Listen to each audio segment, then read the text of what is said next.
তোৰ আগে কেন যাইস এতিয়া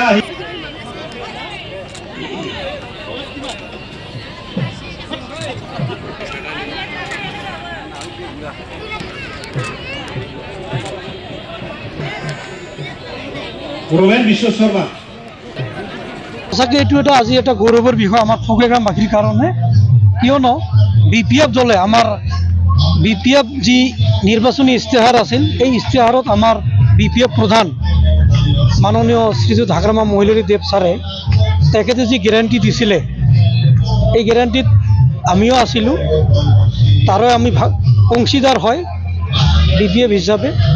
যিহেতু BPF হৈ আজি 4 মাহৰ ভিতৰত আমি চৰকাৰত অহাৰ লগে লগে 4 মাহৰ ভিতৰত এই ৰাইজক দিয়া প্ৰতিশ্ৰুতি যি 5টা গেৰাণ্টি আমি আজি তাৰে ফকলেগ্ৰাম মোৰ সমষ্টিত দিব পাই কিনে সঁচাকৈ খুব আনন্দিত অনুভৱ হৈছে।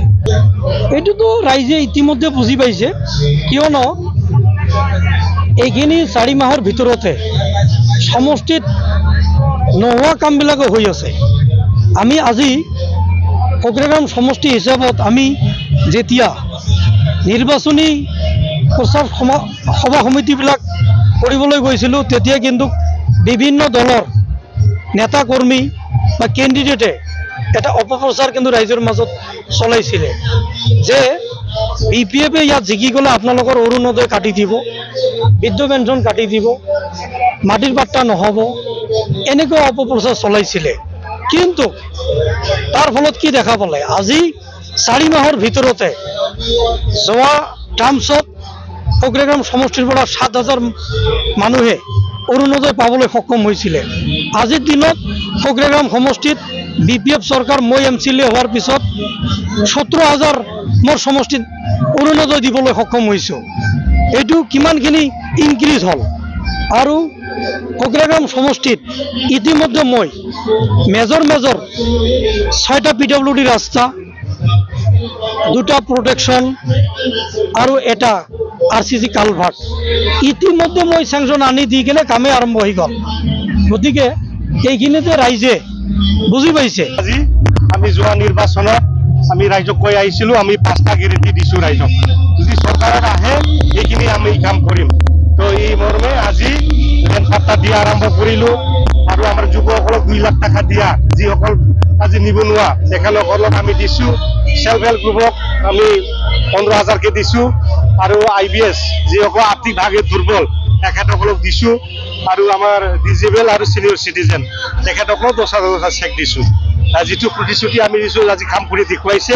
ৰাইজৰ যিটো আস্থা বিশ্বাস আমি ৰাখিছোঁ, এইভাবে আমি ৰাইজৰ কাৰণে কাম কৰি যাম। আৰু এতিয়া মাত্ৰ 4 মাহ হৈছে আমাৰ চৰকাৰ আৰু বহুতো কৰিব লগা আছে। ৰাইজে যিটো কৰিব কয় এইটোৱে কৰিম। ৰাইজে যদি আজিকালি কয় আমাৰ ইয়াত পাহাৰ বনাই দিয়ক, পুখুৰী বনাই দিয়ক, ৰাস্তা বনাই দিয়ক, কিবা এটা কৰি দিয়ক, ৰাইজে আমাক জনাব লাগে। খালি এই গাঁৱত কি বনাব লাগে, এই ঠাইত ক'ৰবাত মন্দিৰ বনাব লাগে, মছজিদ বনাব লাগে, গীৰ্জা বনাব লাগে, ৰাইজে অকল আমাক জনালে হ'ল। আমি কি কৰি বনাম, আমি বনাম আৰু কি। ইয়াৰ কাৰণে ৰাইজে কোনো সন্দেহ ল'ব নালাগে। আৰু নিৰ্বাচন আহি আছে, ইয়াৰ কাৰণে সকলো ৰাইজক অনুৰোধ জনাইছোঁ, BPFক সহায় কৰক, BPFৰ জয় কৰক। BPFৰ জয় মানে ৰাইজৰ জয়, এইটো আমি ৰাইজক অনুৰোধ কৰিছোঁ।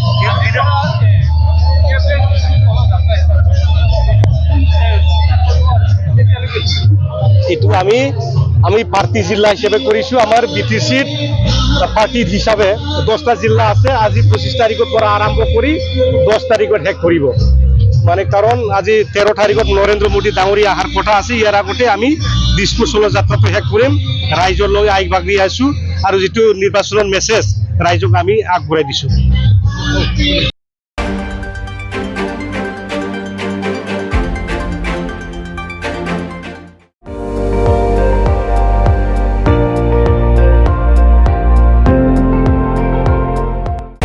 আপুনি চাই আছে ND24, সৰ্বশ্ৰেষ্ঠ নহয় সৰ্বোত্তমৰ দৌৰ।